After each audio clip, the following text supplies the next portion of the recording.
Allez, Epsilon Tauri. Une étoile située dans la constellation du Taureau également, membre de l'amas ouvert des Hyades, donc YHYADES. C'est d'ailleurs la seule étoile de cet amas à posséder un nom commun.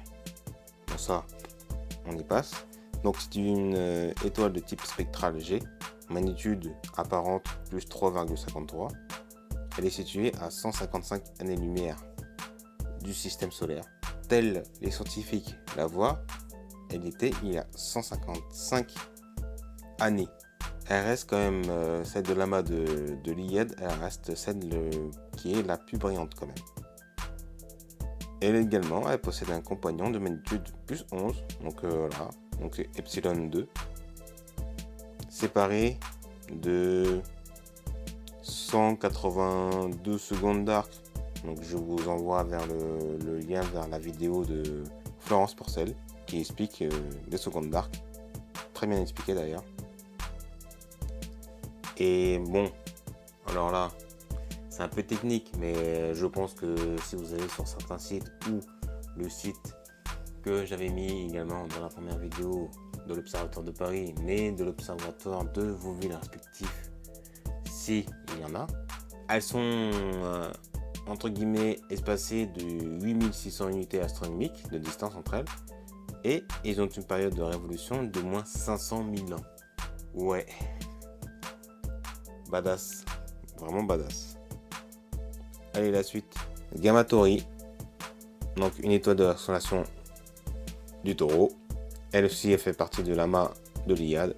C'est une géante de type spectral G. D'autres la classent comme étant K, donc G8 ou K02,3. Après, à vous de regarder sur le diagramme, et je pense que en suivant ce que les scientifiques disent, ou l'Union astronomique internationale également, pour avoir le renseignement un peu plus précis. Donc apparente de 3,65, elle est située à 2,5 parsecs du centre de l'amas. Donc cet amas de l'Hyade est l'amas le plus proche de nous, du Soleil, donc du système solaire. Cette étoile a terminé la phase de la séquence principale également. En gros, elles sont tous dans la classe terminale, on va dire. Elles vont bientôt rentrer à l'université. Géante, donc, qui utilise la fusion de l'hélium dans son cœur. Une estimation de l'âge est de 430 millions à 530 millions d'années, alors que l'âge de l'amas est donné entre 625 millions d'années, avec une marge d'erreur de 500 millions d'années. Badass.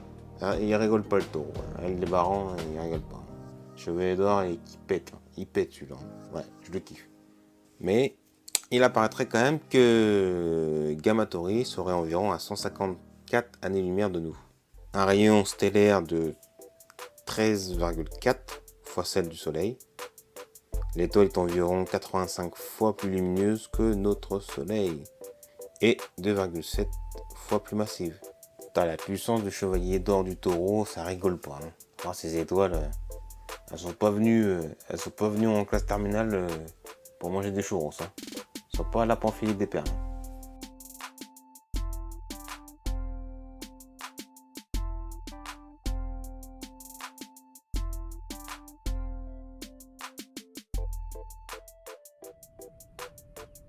One minute now until touchdown. Discovery's landing gear will be locked down and into place at 300 feet in altitude.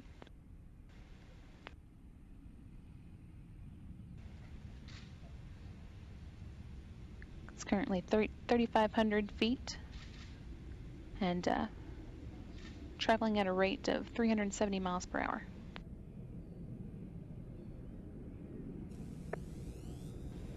"30 seconds until touchdown."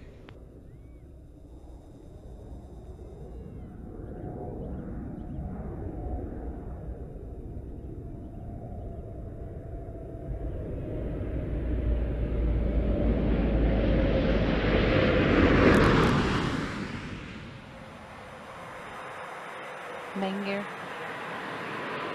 Landing gear now down and locked.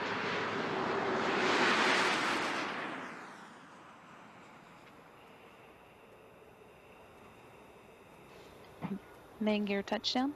Pilot Jim Dutton now deploying the drag chute. Et donc, comme d'habitude, n'oubliez pas d'observer la voûte céleste.